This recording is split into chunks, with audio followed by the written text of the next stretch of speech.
ADN Podcast. ADN Podcast. Voces con contenido. Prepárate para escuchar ideas que inspiran y conversaciones que transforman.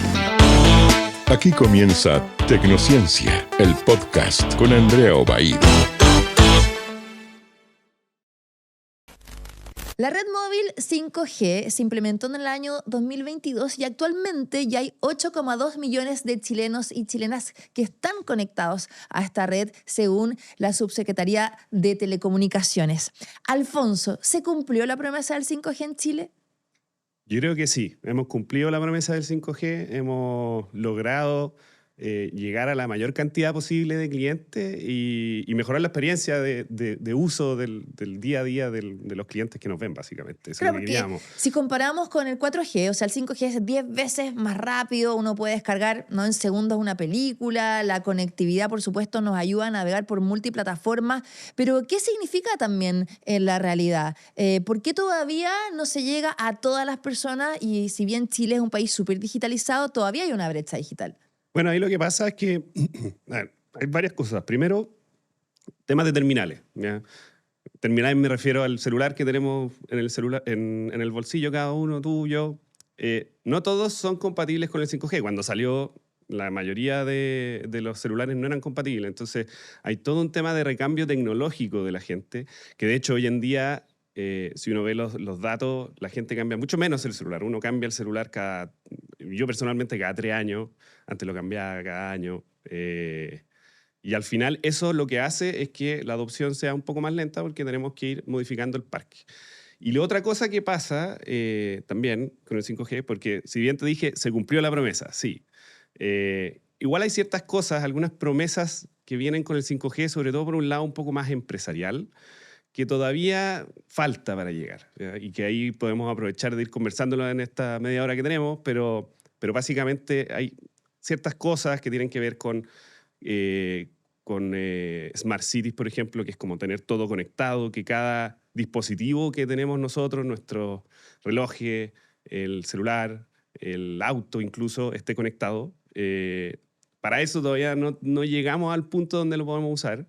Y también hay otras promesas que venían por como conectividad multidispositivo, que de nuevo, para decirlo un poco en chileno, lo que te permite es lograr esta hiperconectividad en las ciudades, que todavía nos falta un poco llegar a la tecnología. ¿Ya? Nosotros tenemos implementado un 5G que es un poco el primer paso. ¿Ya? No tenemos el 5G 100% implementado. Ya, pero ¿qué significa el 5G 100% implementado? O sea, ¿qué implicancias va a tener, no solamente en las personas, porque uno dice, ya, bueno, como usuario final, pero acá estamos hablando que el 5G te ayuda a tener una ciudad más inteligente, una ciudad mucho más conectada, las empresas también pueden proveer mejores servicios, las personas que, por ejemplo, asisten a un hospital, ¿no? O a un centro de convenciones pueden tener más acceso a la conectividad en esos lugares, o también puede entregar más seguridad o incluso salvar vidas. Así es, así es. De hecho, en Estados Unidos ya se están haciendo ciertas operaciones, cirugías a través de redes 5G. A ver, ¿por qué todavía no? Y lo que pasa no es que se haya hecho mal la implementación acá en Chile o en el mundo. Una cosa que mundialmente se hace así. Primero uno parte con un 5G que está montado sobre la red de 4G. Entonces, lo que significa eso es que cuando yo me conecto como usuario final, voy a tener una velocidad de descarga mucho más alta, voy a tener un mejor tiempo de respuesta, pero no es un 5G que tenga todas las capacidades que vienen por el 5G. Y esas capacidades, como te decía, son no solo velocidad, que es lo que vemos hoy en día, sino que es un bajo tiempo de respuesta. Y con tiempo de respuesta uno, así como por poner el ejemplo de esta cirugía que se hace en Estados Unidos, el doctor no solamente necesita que el internet sea rápido, por así decirlo, que se vea bien la pantalla cuando está haciendo la cirugía, sino que necesita que cuando pasa algo, él pueda sacar el bisturí y cuando hace el movimiento, eso pase al tiro. ¿Ya? Y eso es tener un tiempo de respuesta bajo, que no pasa por la velocidad, sino que pasa por la latencia. ¿Ya? Estoy yendo como a tecnicismos, pero es súper relevante cuando hablamos de las capacidades que uno puede tener como con el 5G. Entonces, ahora ya terminamos la primera fase, ya tenemos una red 5G súper amplia a nivel nacional, no solamente yo que trabajo en Entel, sino que yo diría que todos los operadores tenemos unas redes 5G bien desarrolladas, pero lo que nos falta es tomar el próximo paso e ir a este 5G, donde el core del 5G, lo que está detrás, se cambia completamente para poder llegar a tener estas nuevas capacidades, ¿ya? Que, como tú decías, permite salvar vidas con cirugía, tener auto autónomo, estas ciudades inteligentes. Entonces, va avanzando como a algo, a un ámbito que va mucho más allá de poder descargar la película en Netflix más rápido. Muy bienvenidos y bienvenidas todos y todas a Tecnociencia, el podcast. Y estamos conversando con Alfonso Fernández, que es el gerente de Mercado y Productos de Entel Empresas, sobre la conectividad, sobre la velocidad, sobre cómo las telecomunicaciones nos impactan en nuestras vidas diarias en todos los ámbitos, también en los sectores industriales, por supuesto.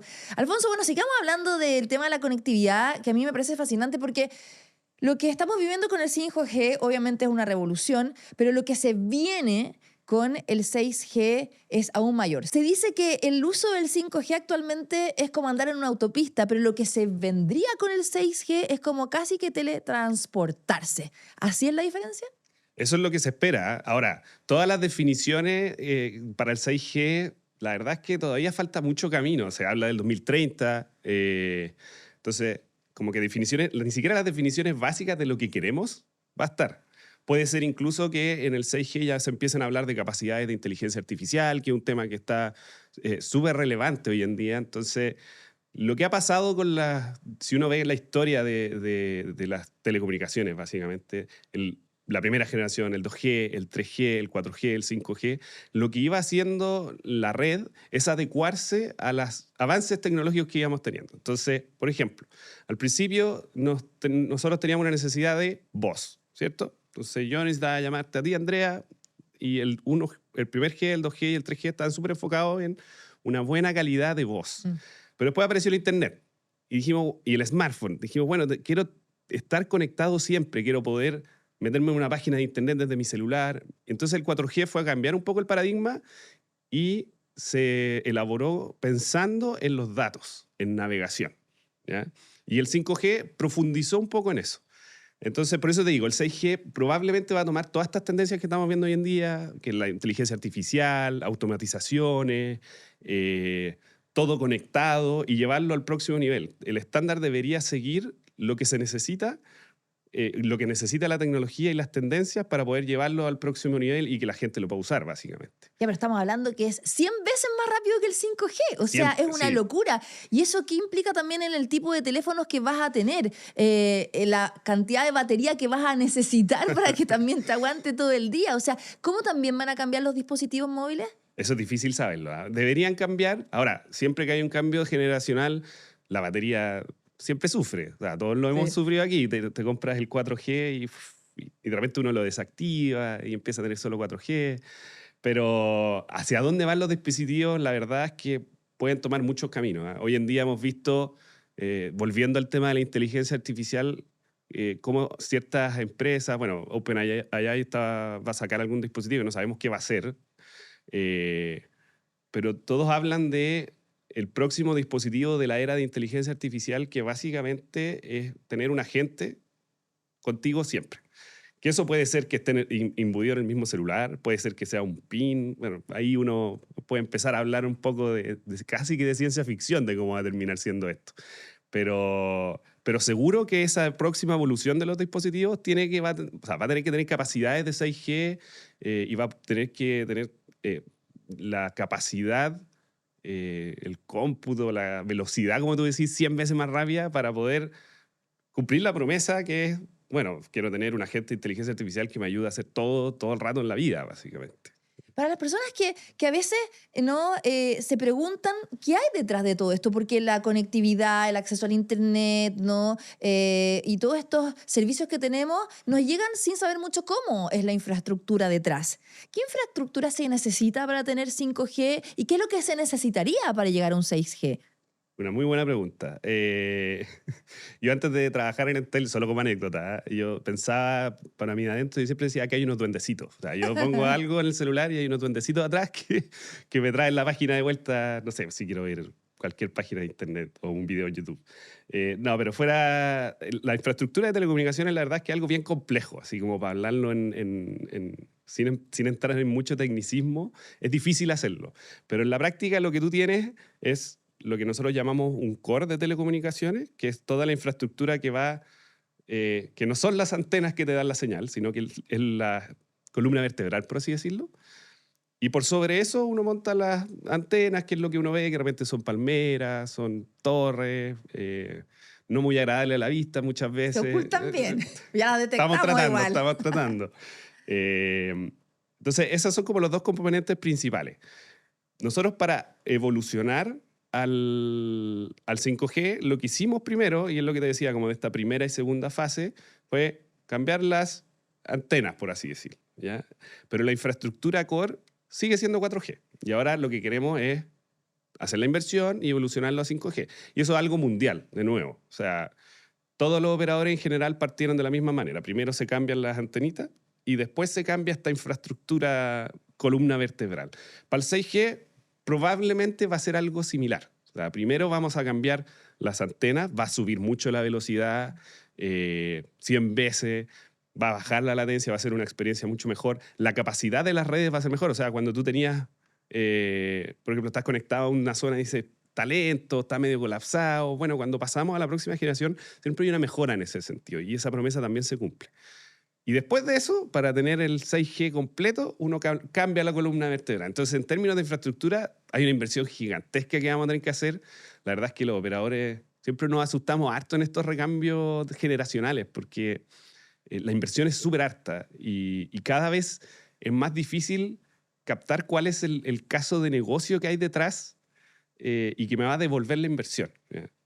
Ahora, Alfonso, sí, estábamos hablando de 5G, 6G, pero ¿qué pasa con la fibra óptica también, no? Como una super tecnología de conectividad. Bueno, la fibra óptica es un habilitador en esto también, ¿ya? Porque básicamente yo para poder dar una robusta red móvil necesito tener una capilaridad de fibra óptica cada vez más alta. De hecho, para el 5G, no sé si lo he escuchado alguna vez, se habla como de 5G banda milimétrica, que se habló mucho en un minuto, que la verdad es que mundialmente no se ha usado mucho, ¿ya? Pero lo que hace esto son antenas que son más chiquititas, que son frecuencias muy altas, por eso se llama milimétrica, pero en fin.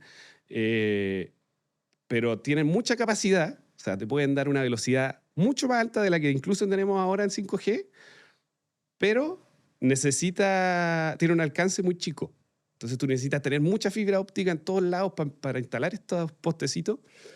Y de hecho la dificultad y por qué no ha avanzado esa tecnología es por lo mismo, porque necesitas mucha fibra óptica, mucha inversión, instalar muchos sitios donde la verdad es que no todo el mundo quiere tener una antena en cada esquina. Entonces, sí, pero igual Chile ha estado trabajando en varios proyectos internacionales de fibra óptica submarina.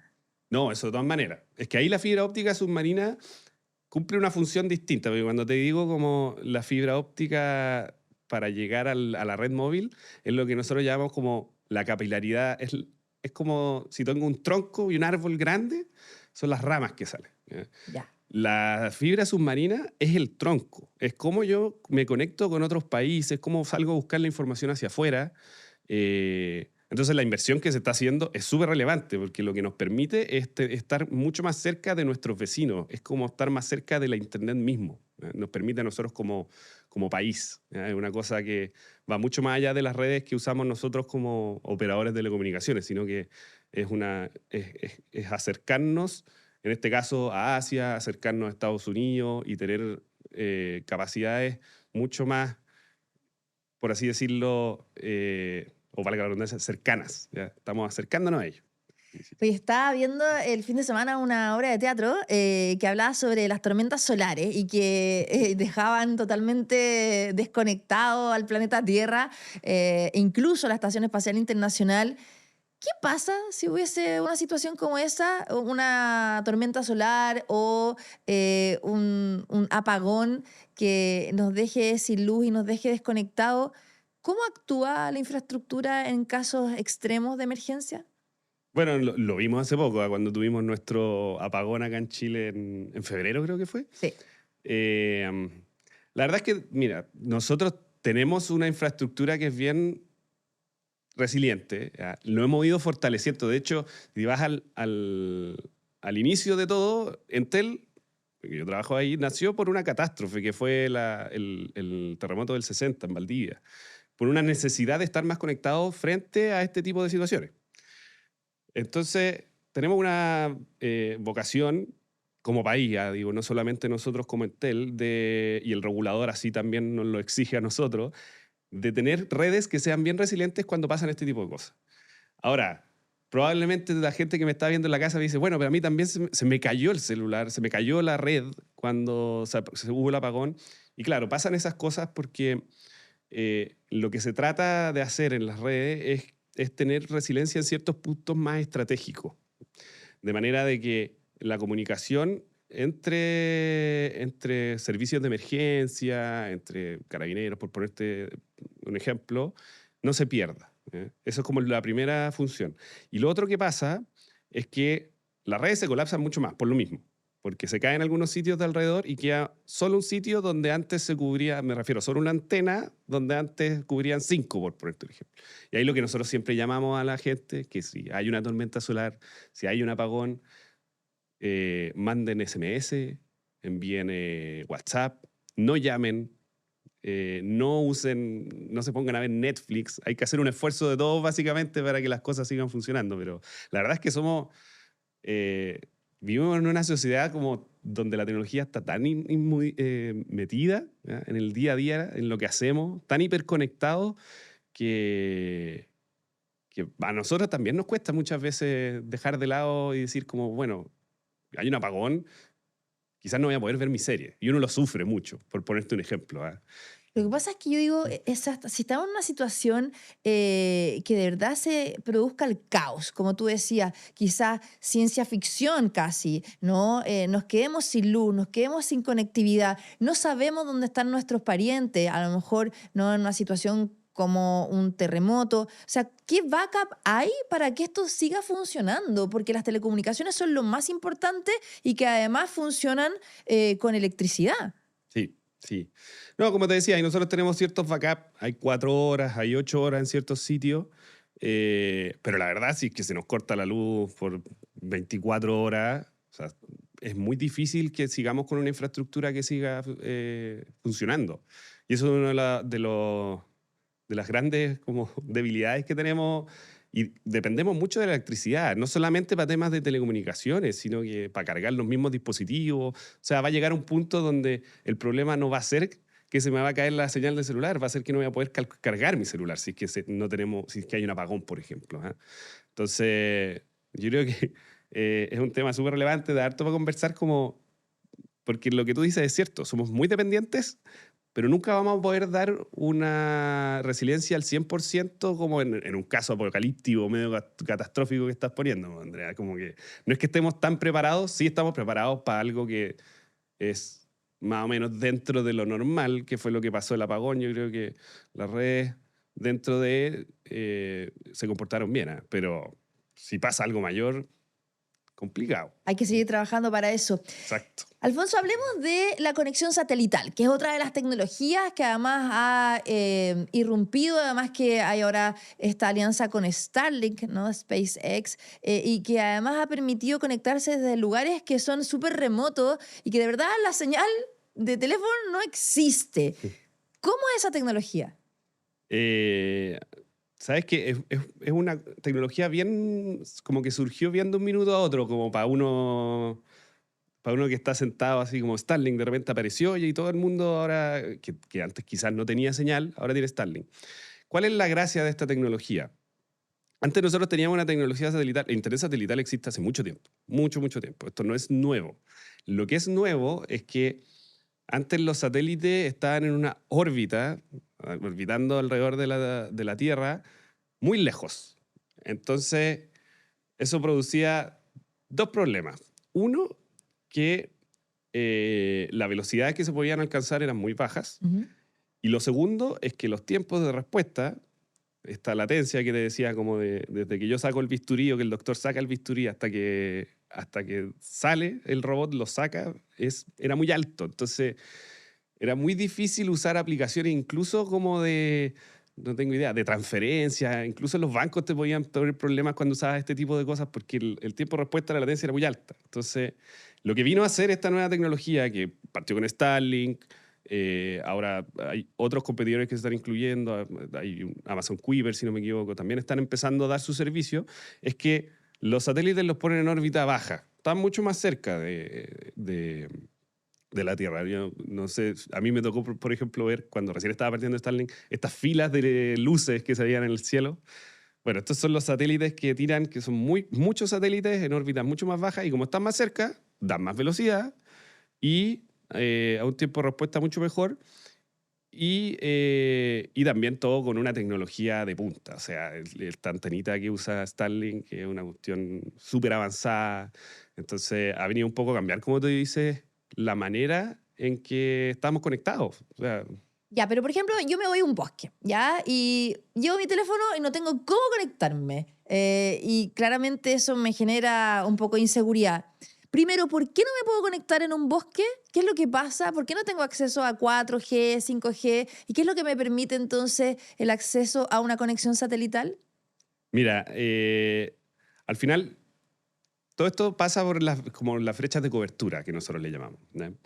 El tema es que cuando uno va a instalar, o un operador de telecomunicaciones va a instalar un sitio que va a iluminar 4G, 5G, lo primero que dice es, bueno, ¿a cuánta gente voy a iluminar? Entonces, porque instalar una torre, primero que nada, tema de visibilidad, como hablábamos, hay un tema de costo, un tema de mantención de la energía, porque muchas veces esos sitios que están en la mitad del bosque, como tú dices, no hay electricidad, entonces No hay antena. no hay antena, tienes que ponerle paneles solares, es una inversión bien grande.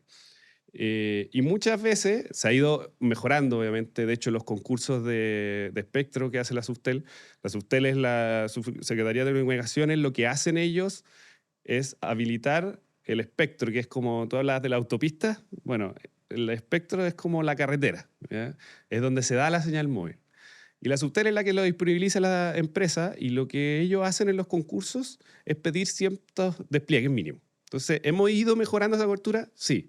Pero siempre van a llegar puntos donde no hay señal, porque vive poca gente, porque no están las condiciones. Entonces, eso es como el primer punto. Por eso no hay señal en la mitad del bosque. Y el segundo, lo que viene a hacer Starlink es darte la capacidad de tener señal en el bosque. ¿Y por qué? Porque a diferencia de la señal móvil, que necesita la antena, que tiene que tener una conexión de red terrestre, por así decirlo, como es satelital, tú te puedes conectar directamente con el satélite y no hay en cualquier parte del mundo, no hay una necesidad de estar conectado a algo físicamente en la Tierra, sino que tú lo haces con el cielo, básicamente. Si ves el cielo, si pones la antena, va a funcionar. Ah, pero es mucho más lento, No tanto. ¿no? No tanto. O sea, Starlink Va mejorando. va mejorando. Starlink llega a velocidades... O sea, el tener satelital antes de Starlink era 100 veces más lento de lo que es Starlink hoy en día, que llega a velocidades de 100 megas, que básicamente una fibra óptica de baja velocidad hoy en día. O sea, la fibra sigue siendo más alta, sí. Sigue teniendo mejor performance, sí. Pero para hacer internet satelital es impresionantemente alto. Puedes ver Netflix. Todo lo que hace en el día a día debería ser capaz de hacer. En el bosque. En el bosque. Buenísimo. Alfonso, tú hablabas del tema de la brecha. ¿Cómo se puede ir acortando la brecha digital en Chile? Porque si bien somos el país más digitalizado de la región, como tú decías, todavía hay sectores rurales, sobre todo, donde no hay conectividad. Mira, hay distintas opciones. Starlink es un muy buen ejemplo. ¿Qué es lo que se puede hacer? Hay ciertas políticas públicas que pueden ir avanzando a eso. Por ejemplo, entregas de kits de Starlink por parte de municipalidades a lugares donde no tienen. Hay concursos que hace también la Subtel que son concursos de fondos de telecomunicaciones donde dice, bueno, tengo que dar señal acá, yo te voy a dar un subsidio, participe en empresa y el que me da el mejor postor, yo le doy el subsidio, pero tienes que cubrirme esta zona. Eso se hace harto para ir disminuyendo. Los mismos concursos de espectro que van saliendo también van disminuyendo las brechas y van asegurando que tengamos 5G en lugares donde la verdad es que como caso de negocio no tendría mucho sentido tener 5G. Entonces, todo eso va aportando a esto. Y sin duda el Internet satelital va a ser como el gran avance que vamos a tener, no solamente en cuanto a los platos de Starlink, sino que este Direct to Device que se llama, que lo voy a explicar ahora porque probablemente no, Como no directo saben directo al producto. Casi. Directo al celular. Al celular, Entonces, exacto. esa es la próxima evolución que se viene en términos... yo te diría que está casi al nivel de 6G. ¿Ah? Si estamos hablando como disrupciones de lo que vamos a tener en nuestro celular, lo que se va a venir es que yo voy a tener mi celular y cuando no esté conectado a una red terrestre, a la red normal 5G, 4G, yo me voy a conectar a una red satelital desde el mismo celular. Y de nuevo, hablando antes de que todas las evoluciones de 5G, 6G como que van siguiendo las tendencias, no me sorprendería que el 6G tenga incluido ciertas definiciones de este direct to device, de cómo conectar satelitalmente el celular a la red, básicamente. Claro. Entonces, Oye, te quiero hacer una pregunta como usuaria que me pasa y que yo creo que muchas personas no saben la respuesta, y es, ¿por qué cuando vamos a un estadio a escuchar un concierto no tenemos señal o está demasiado lenta, o cuando a veces pasamos por ciertas calles también se nos va la onda, por ejemplo, de la música que estamos escuchando o de la conversación que tenemos con alguien por teléfono? bueno, como tú mencionabas antes, la red es una autopista. Entonces, cuando uno concentra mucha gente, es como cuando uno pone un peaje, por así decirlo, o cuando hay tacos, básicamente. Si uno tiene mucha gente, se empieza a llenar la autopista, y como se llena la autopista, lo que termina pasando es que todos los autos van más lentos. Y esa es la experiencia que tú tienes y que me dices, pucha, funciona lento y todo. Entonces, hay ciertas cosas que uno puede hacer, como te decía antes, mandar SMS muchas veces funciona, hablar solamente por WhatsApp, no mandar imágenes, no hacer streaming. Eso es como un poco para ir a atacar lo inmediato, por así decirlo. Ahora, el 5G, una vez que instalemos esta columna vertebral, si nosotros la pasamos a 5G, que es lo que se llama standalone, lo que te permite, y que en un futuro nosotros probablemente vamos a ofrecer como empresas de telecomunicación, es que yo voy a ser capaz de una pista, por ejemplo, de esta autopista, dejarla reservada. Entonces yo podría decir, bueno, Andrea, ¿tú quieres hacer streaming durante el concierto o quieres, no tengo idea, mostrárselo a tu hija o a tu hijo mientras tú lo ves? Tú vas a poder apretar un botón y decir, bueno, quiero un boost de velocidad, y vas a pasarte a esa autopista. Entonces todo el resto va a seguir con la misma experiencia, que probablemente va a funcionar un poco más lento, pero tú vas a estar en una pista especializada para esto, donde vas a tener una experiencia mucho mejor. Pero eso tengo que comprarlo, como un servicio aparte. Probablemente. Como te digo, no existe hoy en día, pero es algo que probablemente vamos a ofrecerlo como un boost adicional. Ahora me estoy adelantando, quizás se van a enojar conmigo en Entel, pero son capacidades pero que tiene... La futurología es entretenida, me Sí, gusta. pues son capacidades que tiene la tecnología y que uno puede hacer. Entonces, a mí no sorprendería que nos movamos hacia eso. Hablemos de ciberseguridad, porque la ley marco de ciberseguridad en Chile ya entró en vigencia. Todo este año además está operando la Agencia Nacional de Ciberseguridad, la ANSI, donde si tú como empresa sufres un incidente tienes 3 horas para reportarlo, así de rápido. Y ahí te quería preguntar cómo la conectividad, ¿no?, y las telecomunicaciones también juegan un rol súper importante en la ciberseguridad, entendiendo que está en juego los datos, por un lado, de miles de personas que no solamente son los clientes, sino que toda la red de suministro. Bueno, es clave.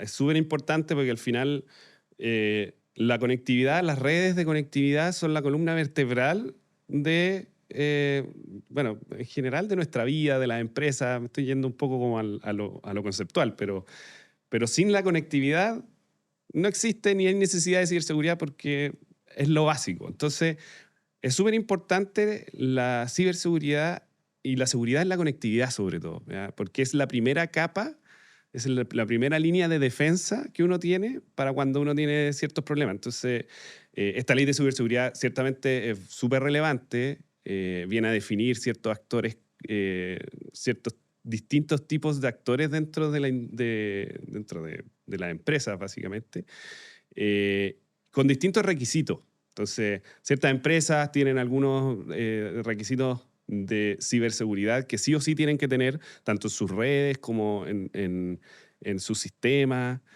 Y nosotros como proveedores de telecomunicaciones tenemos la obligación también de que nuestros productos también tengan esas capacidades para los clientes y para quienes lo estamos ofreciendo. O sea, al final, si a ellos se lo pide, la ANSI le dice, bueno, usted tiene que ser ciberseguro, tiene que tener estas capacidades.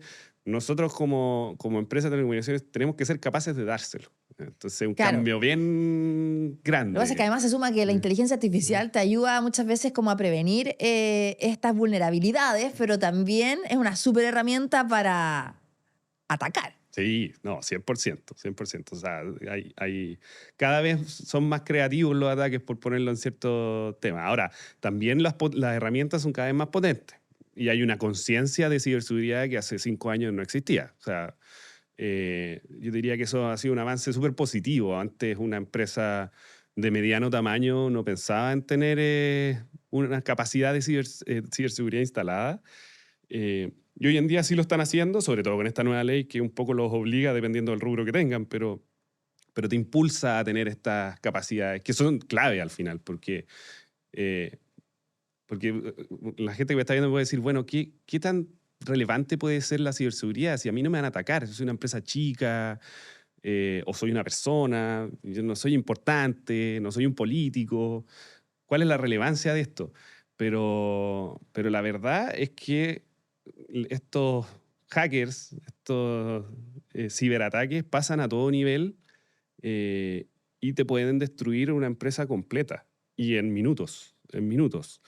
Hemos visto algunas experiencias de ciertas empresas que le han pasado esto y la verdad es que el daño es catastrófico. Bueno, por eso es importante como la cultura de la ciberseguridad interno para que todas las personas que trabajan tampoco estén como entregando clave, el acceso a las credenciales y todo eso, que es un tremendo punto débil. O sea, 100%. Y además, esto es como cuando nuestros papás nos decían, bueno, no recoja el dulce que está en la vereda, no se lo coma, no acepte que un extraño le pase un chocolate. Es lo mismo. Al final nosotros estamos metidos en una red, en una conectividad constante y está lleno de gente extraña, de dulces que están en todos lados.